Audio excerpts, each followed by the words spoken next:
Namasté, bienvenue sur la chaîne Bougourou Mario. Ça me fait un grand plaisir d'être en votre compagnie aujourd'hui. D'ailleurs, pour cette capsule, nous allons nous intéresser à la méthode directe que j'enseigne.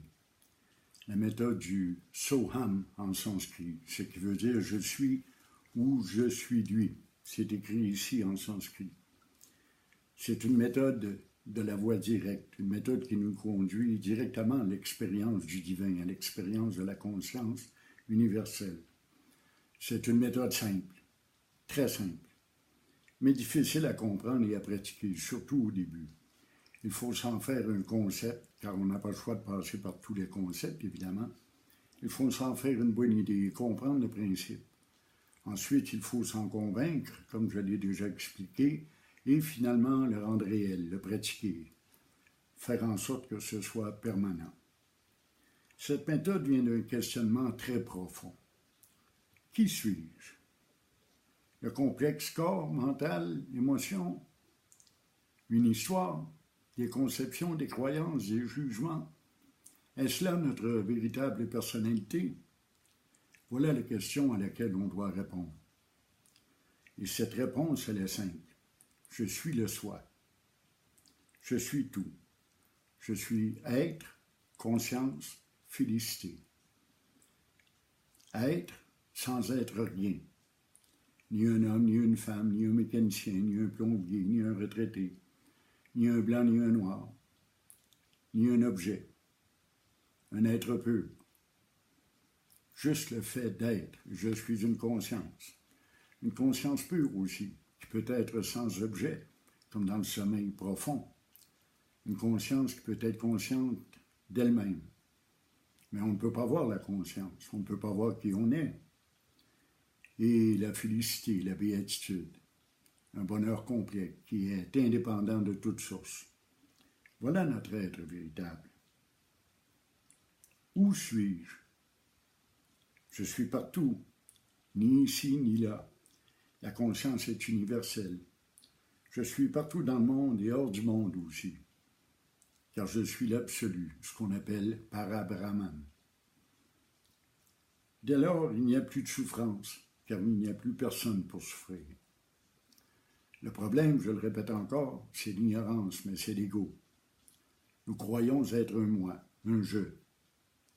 Le problème, c'est l'ego, donc la solution n'est pas dans l'ego. Même si je transforme l'ego, je demeure un moi plus honnête ou meilleur ou plus généreux, mais je demeure un moi quand même, je demeure centré sur moi-même, égocentrique. C'est l'ego qu'on doit faire disparaître. Quand l'ego disparaît, la souffrance disparaît aussi. Il n'y a plus personne de touché.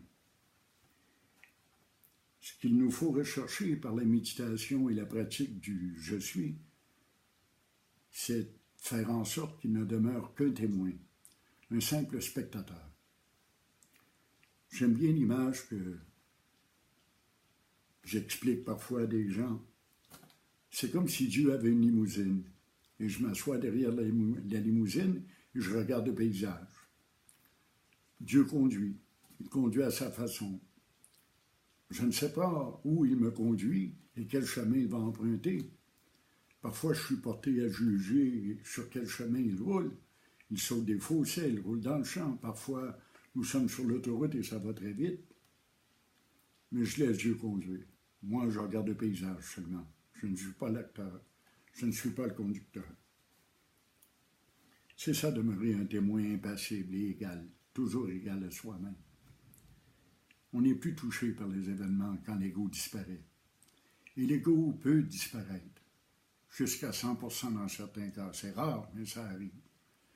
Évidemment, il doit toujours rester une petite trace d'ego pour nous permettre, ne serait-ce que grammaticalement, de nous exprimer. Je dois employer le mot « je », « moi »,« mon »,« ma », mais il n'y a plus ce sentiment d'être l'acteur et d'être le possesseur.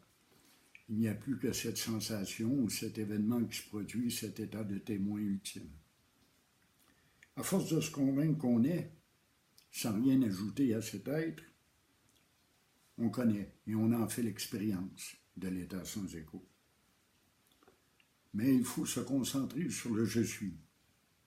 comme dans le sommeil profond, lorsqu'il n'y a pas de rêve, lorsque la conscience est consciente de rien.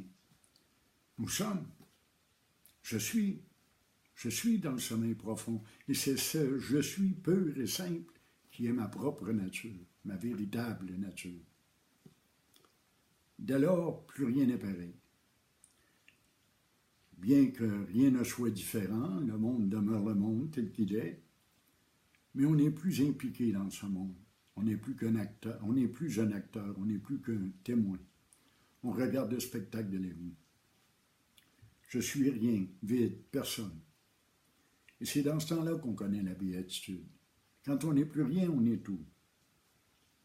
Je suis le témoin, le simple spectateur. Et la vie se déroule devant moi. C'est ça le rôle que j'ai à jouer en ce monde. Découvrir ma vraie nature et regarder ce spectacle qui se poursuit pour un temps donné. Un temps qui nous paraît parfois si court, parfois si long. Ce que je suis, en disant Soham, en méditant sur ce sujet, c'est que je suis la conscience divine, la conscience immortelle. Je peux découvrir tout au fond de moi, derrière l'ego, cette conscience qui est consciente que je suis conscient. C'est un fait indéniable, nous savons que nous savons. Je sais que je suis. Personne ne peut contester le fait que je suis. Je le sais par expérience, je le suis. Mais je suis simplement le témoin, je ne suis pas l'acteur. Je ne suis pas ce corps, ce mental, ces émotions. Je n'en suis que le percepteur. Être, conscience, félicité ou béatitude, paix, éternité, immortalité, sans forme, sans identité, sans nom. Voilà ce que je suis. Je suis la conscience universelle, la même conscience qu'on retrouve dans tous les êtres vivants ou non. Je suis l'être qui est conscient de la béatitude, l'être qui est conscient de la félicité. Et je la goûte, je la vis pleinement lorsque le moi s'efface. Car le soi est béatitude et rien d'autre. Le soi, c'est le bonheur. C'est un état de bonheur parfait, indépendant, comme j'ai dit. Il ne dépend d'aucune cause, d'aucune source, d'aucune personne. De quoi d'autre aurions-nous encore de besoin, puisque nous avons la béatitude dans le « je suis ». Que pouvons-nous encore désirer? Ce que nous désirons, c'est toujours pour le corps, pour le mental, pour les émotions, connaître des émotions fortes, connaître du plaisir, connaître du bonheur. Mais ce n'est pas nécessaire parce qu'en étant plus un moi, un je, en étant la conscience universelle, je goûte automatiquement cette béatitude, car le divin est béatitude. Remarquez qu'on donne toujours des qualités positives à Dieu. Bonté, beauté, perfection et tout le reste. Tout est béatitude, tout vient de la béatitude et tout y retourne. Votre lieu de naissance, ce n'est pas l'hôpital où vous êtes né, c'est la béatitude de laquelle vous êtes issu. Vous êtes issu de la conscience universelle, créée par la conscience. Et vous êtes cette béatitude. Mais l'ego doit s'effacer pour qu'on la voie, pour qu'on la vive. C'est ça notre travail. À méditer sur le je suis l'être, conscience, béatitude, j'efface l'ego. Je me rends compte que ce n'est qu'un personnage que je joue, un acteur. Et je crois être cet acteur. C'est là le principal problème que nous rencontrons. Le soi n'est pas ailleurs. On n'a pas à trouver le soi. On n'a pas à le chercher dans d'autres pays, dans d'autres cultures, dans d'autres livres. Le soi, il est ici et maintenant, à l'instant même. À l'instant même où tu entends mes paroles, tu es le soi. On ne peut pas être autrement qu'être le soi. On n'a pas à devenir le soi. Devenir, c'est l'ego. C'est l'ego qui veut devenir, qui veut avancer, évoluer, changer, se transformer. C'est l'ego seulement qui se modifie, qui se transforme. Le soi, lui, reste toujours égal. Il est béatitude, il est perfection, il est éternité. C'est simple à comprendre. Il ne peut changer. Il ne change rien. Il est toujours égal à lui-même. Tel est le soi. On n'a pas à devenir le soi. Nous sommes le soi. Uniquement ce vide, ce rien, cet espace sans limite, ce tout universel. Voilà ce qu'on est, le tout. Nous le sommes et l'avons toujours été, ils seront toujours, je le répète. Que pourrait-il y avoir d'autre que le soi? Il n'y a que le soi. Nous ne pouvons pas voir le soi ou le sentir, je l'ai dit. La conscience peut être consciente d'elle-même, mais elle ne peut se voir elle-même. De la même façon que je ne peux pas voir mes yeux. Mes yeux ne peuvent se retourner et se regarder eux-mêmes. Mes yeux regardent ce qui est extérieur. Mes yeux regardent, contemplent, perçoivent le spectacle et les objets qui l'entourent. Il en va de même de la conscience universelle. On ne peut voir la conscience universelle, on ne peut que l'être. Et être, ce n'est pas percevoir, c'est être. Nous sommes cet être qui a tout pouvoir, cet être qui crée ce monde. Ça prend un miroir pour voir nos propres yeux. C'est un des trucs. Pour voir mon visage, j'ai besoin d'un miroir.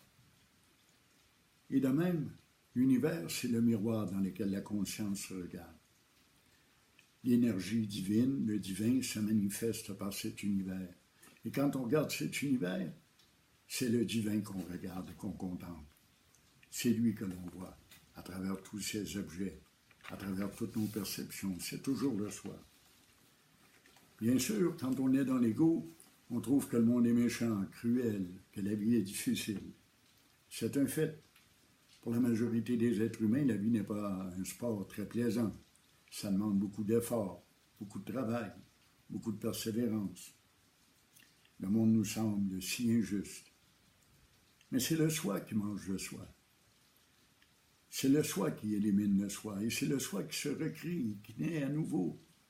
Tout est le soi. On comprend dès cet instant que la mort n'est pas une mort. La mort n'est qu'une transformation. La naissance n'est qu'un nouveau début d'une nouvelle aventure de conscience, d'un objet de perception. Cherchez le vrai jeu, pas l'ego, le vrai jeu, l'identité profonde que vous êtes, la conscience que vous êtes. Le truc, c'est de comprendre qu'on est conscient qu'on est conscient. Je sais que je sais. Je sais que je suis. Et c'est cet être qui semble être derrière la conscience individuelle qui est notre véritable identité, notre véritable moi. Allez voir en dedans et cherchez ce vrai jeu. Trouvez-le maintenant. L'être conscient de sa propre béatitude. Tel est le chemin enseigné par la voie directe. Et je le répète, ce n'est pas un chemin simple, facile à comprendre, facile à pratiquer, mais ça en vaut la peine. Il suffit d'un petit peu d'effort de compréhension, d'un petit peu d'effort de méditation et d'introspection pour revenir à ce qu'on est véritablement, réellement. Alors voilà, je vous souhaite une bonne journée et je vous invite à suivre mes capsules et à vous abonner à la chaîne Advaita Vedanta Guru Mario. Bonne journée à tous.